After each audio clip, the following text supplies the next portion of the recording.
La poesía es el territorio de lo intangible, de la imaginación, de las ideas.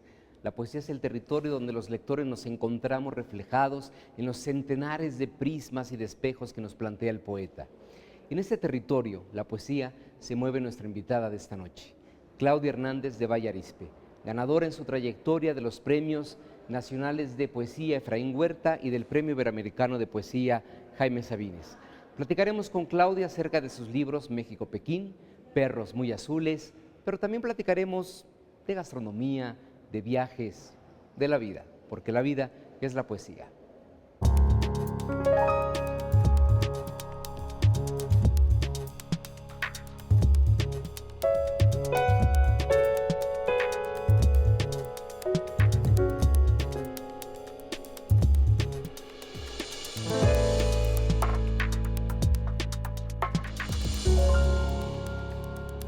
Qué bueno que nos acompañen, nos da muchísimo gusto. Carlos, qué bueno que estamos aquí en Palabra de Autor. Aquí seguimos. Y Claudia, bienvenida. Muchísimas gracias. Es una fortuna contar con el privilegio de tu visita y poder conversar de muchas cosas, pero vamos a empezar por el libro más reciente, México-Pekín, este libro donde recorres la Ciudad de México, la ciudad de Pekín, esta vida viajera tuya, esta vida de extranjería, esta vida de poeta.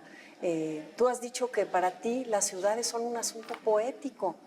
Sí lo son. Definitivamente, yo creo que en la poesía la ciudad es algo recurrente. Si tú haces una antología de la poesía y la ciudad, en el caso de México y yo creo que de cualquier país, pues la vas a armar muy rápido, ¿no? Siempre está la ciudad ahí presente. Yo escribí México-Pekín porque encontré cuando me fui a vivir a Pekín entre el 2005 y el 2006, que me fui a dar clases de literatura hispanoamericana a la Universidad de Pekín y vivía dentro del campus, encontré muchísimos puntos en común, muchísimas cosas que me azoraban, me sorprendían y yo decía, ¿cómo es posible que estas dos ciudades, estando tan lejos, a tantísimos kilómetros, exacto, Y logra sin duda alguna comunicarnos ese azoro y esa sorpresa, porque lo comentábamos antes de empezar a platicar. Hablas de los templos, de la comida, del clima, de las costumbres, estos grandes paralelismos que hay entre la Ciudad de México y Pekín que uno nunca lo pensaría. Sí, es increíble. Yo cuando llegué era mi primera vez en Asia y yo iba segura de enfrentarme con la otredad, ¿no? Todo el tiempo con la otredad. Y sí, no voy a negarlo. Obviamente hay muchísimas cosas que son distintas, comenzando por la lengua. Y la barrera de la lengua sí supone un problema y sí te hace recordar todo el tiempo que estás muy lejos. Y también eso se cuela en el libro. Pero en este libro me centré más en querer como demostrarle al lector mexicano, al lector en lengua española, que no hay que irse con la finta, que estas etiquetas a veces son peligrosas, es decir, el chino es distinto en todo, ¿no? La comida es diferente, la lengua es diferente. Es que nos han enseñado desde chicos que China está en las antípodas de México, ¿no? Pero fíjate que yo creo que Claudia, yo leo tu poema, tu primer poema, el que abre, y yo siento el ruido, y siento que ese ruido que tú pescas, por el que transitaste, es como el ruido de nuestra ciudad. Se parecen mucho, sí. Yo hablo de los periféricos, el periférico es muy similar, la contaminación, insisto en que son ciudades sin mar, en que son ciudades obviamente con cielos contaminados. Ahora China, bueno, está viviendo una crisis ya realmente muy seria con la contaminación. Las grandes ciudades, incluida Pekín, también Shanghái. Entonces, esos temas sí están ahí. Qué bueno que me lo dices, que sí hay este ruido, esta cuestión sonora. Y ¿sabes qué me gusta mucho? Lo que haces tú con este largo poema de entrada, que es en forma de acróstico, ¿no? Tomas la México, Pekín, curiosamente la X es lo que distingue sobre todo a México porque obliga las palabras en náhuatl y la K es la que distingue palabras como kiosco, por ejemplo. Claro. ¿No? Y con este juego vas entretejiendo, primero le vas dando un ritmo a cada una y luego las tejes y nos haces con nosotros lo que quieres. ¿Por qué no nos das una probadita de esto que platicamos? O a lo mejor nos quieres decir algo, porque lo del acróstico es muy interesante, sí, ¿no? Fíjate que me llamó la atención, Mónica, Carlos, me llamó la atención que ambas palabras tuvieran letras difíciles. Está la K, en el caso de Pekín, y hay una I acentuada. En el caso de México está la X. Dije, supone una dificultad ponerme a escribir con estas letras, y yo sabía que corría un riesgo encontrar palabras, por ejemplo, xoconostle, ¿no? Pero tú lo señalaste muy bien, que te llevan a la mexicanidad y te llevan a los vocablos en náhuatl y te llevan a México.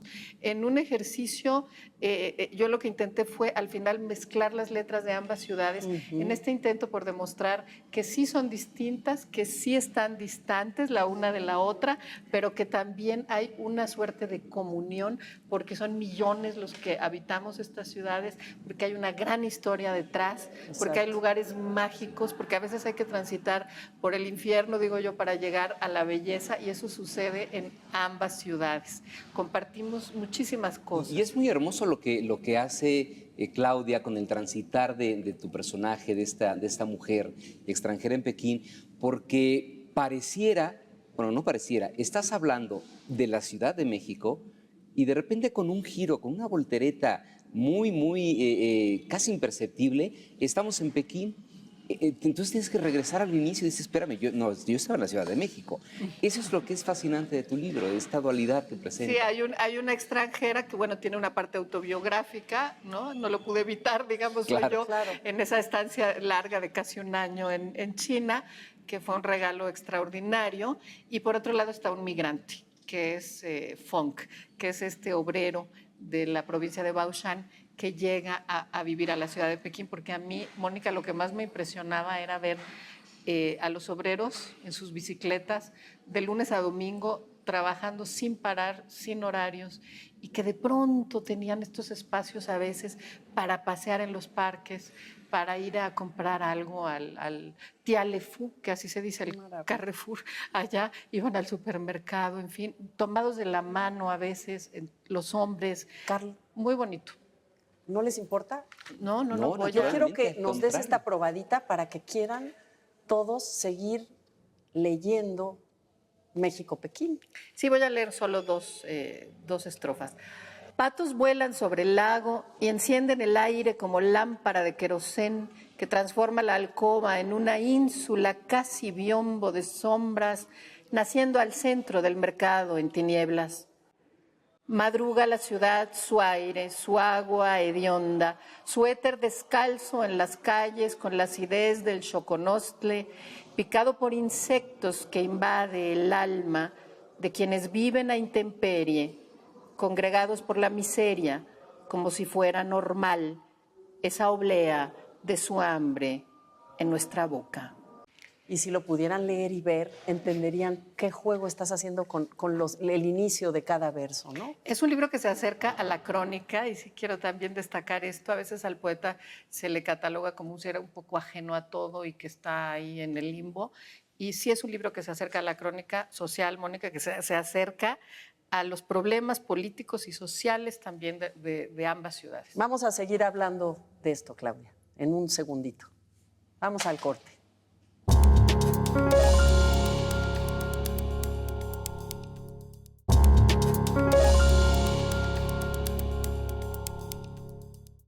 Cuando uno se encuentra, Claudia, con una obra tan sugerente, tan sugestiva como la tuya, lo único que viene a la mente, o de lo primero que viene a la mente, es cuáles fueron sus fuentes, dónde se nutrió esta mentalidad. Entonces empezamos a investigar, a leer sobre ti, sobre tus primeras lecturas, y nos sorprende que no esté en tus primeras lecturas la de este ancestro heráldico que llevas en tu nombre, don Artemio de Valle Arizpe, que es tu apellido materno. ¿Por qué no leías al tío? No lo leía porque a mí me parecía que era muy barroco. Me parecía como autor colonialista que fue cuando yo era joven, que pues no, que no era lo que yo tenía que leer en ese momento, ¿no? Cuando yo era joven. Yo leía lo que leían todos los jóvenes, ¿no? Yo estaba leyendo a Cortázar, yo estaba leyendo a García Márquez, el boom de la literatura, Vargas Llosa, en fin. Después ya me acerqué a él y es muy curioso, Carlos, me acerqué a él por un tema que a mí me apasiona y que a él también le apasionó, que fue el de la gastronomía, el de la comida. sí. Más que gastronomía, en el caso de Artemio de Valle Arizpe, yo hablaría de la inclusión en sus textos de los dulces mexicanos o de la descripción de la famosísima torta de Armando aquí en el centro. Sí. Hubo una curiosidad por los alimentos y por la descripción muy graciosa. Y eso sí, yo lo heredé, digamos, Claro. ese gusto. Y ya fue, digamos, en la adultez que me acerqué a él, Por ¿no? supuesto. Y yo veo ahí también tu herencia de cronista. Nos estabas hablando precisamente de cómo la crónica es parte de lo que quisiste hacer en México, Pekín, como también en tu libro Porque siempre importa, estás haciendo crónica gastronómica desde los autores y su relación con la comida, la literatura, el cine, pero también tu mirada viajera asombrándose en Chile con el caldo criaturero, en Pekín con la ausencia del jitomate, el deseo de un día comerse un jitomate. Del ¿verdad? aguacate, Mónica. Sí. ¿Y dónde está Claudia que también se inclina por no nada más el gusto, el paladeo y el asombro de la diversidad de alimentos, sino por registrarlas? Y no nada más por eso, yo sé que eres una gran cocinera. Me encanta cocinar, es verdad. Mira, es un tema importantísimo. Cuando yo empecé a escribir sobre literatura y comida, era yo muy joven y me abrió ese espacio Huberto Batis en el suplemento del periódico 1+1, en el legendario Sábado. En el legendario Y Sábado. Huberto Batis entendió la importancia de lo que yo quería hacer y me dijo, hazlo, que no te importe que te critiquen, porque me decían muchos amigos poetas, es un tema menor. No escriba sobre eso. ¿Por qué? Porque hace 20, 25 años realmente no había este auge, al menos en el caso de México, del tema de la comida como algo importante. En otros países siempre ha sido importante. Por ejemplo, en España siempre se han publicado libros. Sí. Tú buscas el libro de la comida en el Lazarillo de Tormes y existe. El hambre en el Lazarillo de Tormes y existe. Tú buscas la comida en el Quijote y existe. Sí. Hay una reverencia por el tema de la comida, entendiendo que es un tema enorme que se vincula, que se relaciona con absolutamente todo, porque se relaciona con la literatura, con las artes plásticas, con la sociología, con la antropología, con todo, con la economía Es de el los fundamento, pueblos. ¿no? El centro del universo de una casa es la Claro, cocina. una Y cultura. de los países enteros, ¿no? A mí me impresiona estar aquí en San Ildefonso y tengo que pensar en Octavio Paz, en ese Octavio Paz que entró en 1930 a estudiar aquí, que esta era la Escuela Nacional Preparatoria, la más prestigiosa, la más importante, y pienso en el Nocturno de San Ildefonso, pero pienso también en textos que están, por ejemplo, en el Logro Filantrópico hay un texto que se llama La Mesa y el Lecho, que acabo de releer, donde habla exclusivamente de la comida Octavio Paz. Octavio Paz fue un poeta y un ensayista que siempre atendió el tema de la comida. Y ni qué decir de Alfonso Reyes, que Alfonso tú mismo Reyes lo citas en Y se en tu autodeclaraba libro. un glotón tremendo y un Claro. carnívoro norteño, ¿no? Y sabes que me gusta mucho que dices en tu libro, dices que no has visto, tú que eres una viajera y que nos tienes que contar por dónde te has movido en el mundo. Yo sé, República Dominicana, Bélgica, son lugares donde has vivido.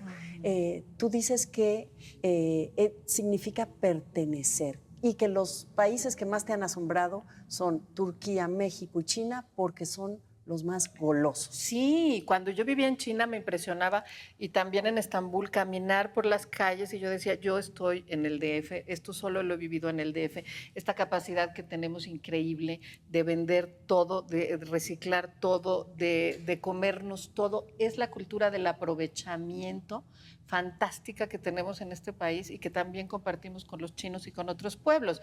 Es la glotonería llevada a su máxima expresión, el festejo, pero también los rituales, el dolor, la tristeza, el duelo, todo está vinculado con la comida. Entonces, un tema muy importante es reconocer que la literatura mexicana, y en especial también la poesía, está vinculada con el tema también de la comida y que durante muchos años lo negamos. Por alguna razón nos parecía banal. ¿Te acuerdas el cuento de Rosario Castellanos, Lección de Cocina? Sí. Digo, tenemos un montón. En el cuento también, la presencia es luego. impresionante. La Claro. explicación que hace Carlos Fuentes sobre el barroquismo mexicano a partir de una torta, Sí. precisamente también. Oye, y Sor Juana, hablando de las filosofías de cocina, ¿verdad? Exactamente. Entonces, a mí lo que me extraña y el tema del que quiero escribir próximamente es ese, porque durante años nos negamos a escribir sobre esa relación importantísima entre gastronomía y literatura en México por considerar que era un tema un poco menor, salvo algunos autores que sí siempre lo atendieron, empezando por Alfonso Reyes y siguiendo por Octavio Paz. Claro. Por fortuna nos estás demostrando que no hay tema menor siempre y cuando sea un tema humano. Vamos a continuar aquí con Claudia Hernández de Valle Arizpe.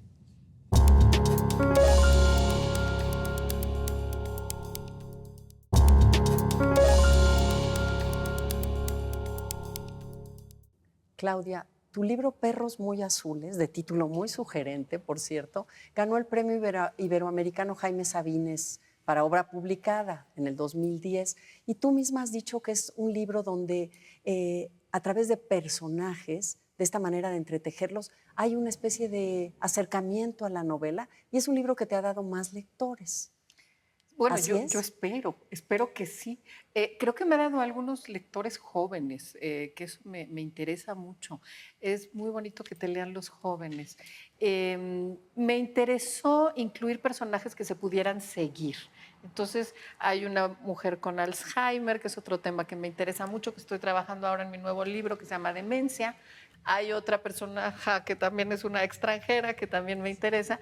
Y un solitario que de alguna manera sintetiza esta vida nuestra en las grandes ciudades, que está mirando lo que hace el vecino, está mirando lo que hacen los otros, no se resigna a aceptar que ha perdido a la mujer que vivía con él, y de alguna manera resume la soledad y la tecnología, esta devoción absoluta que le tenemos a la tecnología. Exacto, y a la pantalla de televisión. Exactamente. ¿No? Pero tú, hace rato comentábamos que la pantalla, el vehículo, internet, las redes sociales están ayudando a que se lea más poesía. Yo creo que sí, yo creo que muchos jóvenes están utilizando las redes sociales y me parece más que válido para difundir su trabajo, para hacer una especie de autopromoción ya no muy tienes válida. Que ir con un editor, esperar los 8 meses, 10 meses de rigor para que te digan, fíjese que no nos interesa. Exactamente. Creo que están saliendo un poco de eso. A ver, es que aquí se plantea un asunto muy interesante, que es la interacción de diferentes disciplinas. Tú misma has declarado que Perros Muy Azules es casi una novela, que me encantaría que nos explicaras esto, y también has dicho que es una novela en donde no te andas con las ramas, una obra, perdón, en la que no te andas por las ramas del lenguaje. Y además, también has declarado que está inspirada en la película, ha sido una fuente de inspiración la gran película Nostalgia de Tarkovsky. Hablamos de redes sociales, hablamos de cine, hablamos de una cuasi novela. ¿De qué estamos hablando, Claudia? Bueno, yo creo que justamente ahora ya hablar de géneros muy divididos ya no viene al caso. Y yo trabajo mucho con los poetas jóvenes y me encanta ver que son muy libres, que realmente están trabajando con medios alternativos, están con todo tipo de propuestas. Hay riesgos, pero siempre se han corrido riesgos también en poesía. Finalmente tampoco nada es nuevo, ahora hay más instrumentos, ¿no? También más tecnología, ofrece más opciones, pero siempre se ha experimentado. Yo digo que la poesía siempre ha sido experimental, siempre lo ha sido. El poeta siempre está innovando y siempre va contracorriente, no solo en lo formal, también en lo temático, siempre está en desacuerdo con lo que está ocurriendo alrededor. El poeta nunca está cómodo. Yo creo que parte de la naturaleza real de un poeta verdadero es no apoltronarse y no sentirse a gusto, sino estar señalando siempre las cosas que lo inquietan, que lo perturban, todo aquello que tiene que decir, esto no está bien. León Felipe decía que eran los grandes profetas del mundo, los poetas, ¿no? Sí, yo creo que esa es en parte la función del poeta. Y entonces esta experimentación y este deseo de ser leído y este deseo de experimentar con todo lo que está ofreciendo ahora el mundo, me parece más que válido. Yo creo que uno va envejeciendo, pero no debe envejecer ante estas posturas y ante lo nuevo que se está creando. Hay mucho talento joven en México, hay muchos poetas buenos y están haciendo cosas increíbles. Qué maravilla, y qué maravilla que nos lo compartas, que nos lo contagies. Yo veo que hay algo en el centro de todo lo que tú has estado haciendo, por lo menos los 3 libros que hemos tocado hoy, donde el viaje, la extranjería son permanentes, que es pertenecer. Pienso que en Perros Azules igual los personajes andan desubicados, andan desorientados. Sí. Creo que el Alzheimer, ¿a qué memoria pertenecemos? ¿A la nuestra, a la de los otros? ¿Ese es el tema, Claudia? ¿Pertenecer? Sí. Yo creo que yo comulgo con esta idea que tienen algunos escritores, algunos poetas, algunos artistas, de que un poeta finalmente escribe un solo poema a lo largo de su vida, un largo poema que a veces divide en libros y estructura en libros, porque así necesita hacerlo. Yo creo que yo siempre he escrito un solo poema, un largo poema, que es el caso de muchos poetas. Es el caso, pienso ahora, de Gloria Gervitz, por ejemplo, esta gran poeta mexicana, con su libro Migraciones, ¿no? Que finalmente Migraciones sigue y crece, es extraordinario y es un solo gran texto. Y yo creo que en mi caso, a mí lo que me obsesiona es irme para volver, el irme para regresar distinta, el salir y entrar de los lugares para verme a mí misma, ¿no? Y la otra reflexión permanente es mirar siempre a los otros, verme con respecto a los demás. ¿Qué están haciendo los otros? Todos los demás que me rodean y también a quienes no conozco. Y aquí entra el cine, aquí entran muchísimas otras formas, otras artes. Soy una apasionada también de la pintura. Siempre estoy yendo a museos, siempre estoy yendo a exposiciones. Cuando uno dice, ¿de qué me nutro para escribir? Bueno, de todo, de estar viva primero, de enojarme también con lo que me incomoda, con la injusticia, con la orfandad del ser humano ante muchísimas cosas, con la violencia que hay en este mundo ahora. Son tantos los temas y son inagotables, Mónica. Pero yo sí creo que el tema central para mí es el de la identidad, como lo ha sido para muchos poetas, el de la búsqueda permanente del en dónde estoy parado, ¿no? Sí. Me fui, regresé, ¿quién soy en este momento? Es que hasta el propio tema de la gastronomía es un sentarse a la mesa, es a qué familia pertenezco, ¿no? A qué ciudad, a qué país, a qué parte del mundo. Exacto, y el enfrentarte a otras culturas, el viaje, como tú dices, también supone esto, el no quedarte en la zona de confort, si tienes la posibilidad. Claro. ¿No? ¿Hay otro viaje en puerta? ¿Te vas a quedar un rato a vivir en la Ciudad de México? Sí, estoy enamorada de la Ciudad de México con todos sus problemas. Me parece que ofrece muchísimo. Esta ciudad es inagotable, inagotable. Pues mira, qué marco maravilloso que aquí, San Ildefonso. Sí. Qué placer haberte escuchado. Queremos que lean a Claudia Hernández de Valle Arizpe, México, Pekín. Sin duda van a sentir que nuestra ciudad, esta Ciudad de México, que nuestro país, que los problemas del mundo, que lo distante y distinto se vuelve cercano y delicioso, y que nos vas a seguir abriendo el apetito con tus crónicas de comida. Y ya esperamos lo de Kooning, ¿verdad, Carlos? Indudablemente, y sobre todo que mantienes viva este verso de Becker: mientras haya misterio para el hombre, habrá poesía. Así. Muchísimas gracias, Claudia. Gracias a ustedes. Claudia. Gracias, encantada, Claudia. Feliz de haber estado aquí. Gracias. Esperemos que ustedes hayan disfrutado tanto como nosotros conversar con Claudia Hernández de Valle Arizpe. Pitayas en el Palacio de Verano. Dispuesta, entre otras frutas, partida en dos, se exhibe. No la observa por extraña, sino por las voces infantiles que evoca. Es bella e insípida, le replicaban los de casa cuando pedía una en el mercado. Es pura agua, no insistas. ¿De dónde es? De México, de Guatemala. Los demás comensales suspiran. ¡Qué belleza!, exclaman. Jamás había visto colores y pulpa semejantes. ¿A qué sabe? Con sus dedos largos, temblorosos, el profesor alemán toma con cautela una de las mitades, la gira. El rosa encendido de su piel lo exalta. Solo en Asia, con parsimonia, el anfitrión pequinés relata la historia de la fruta del dragón, que por supuesto es china, declara.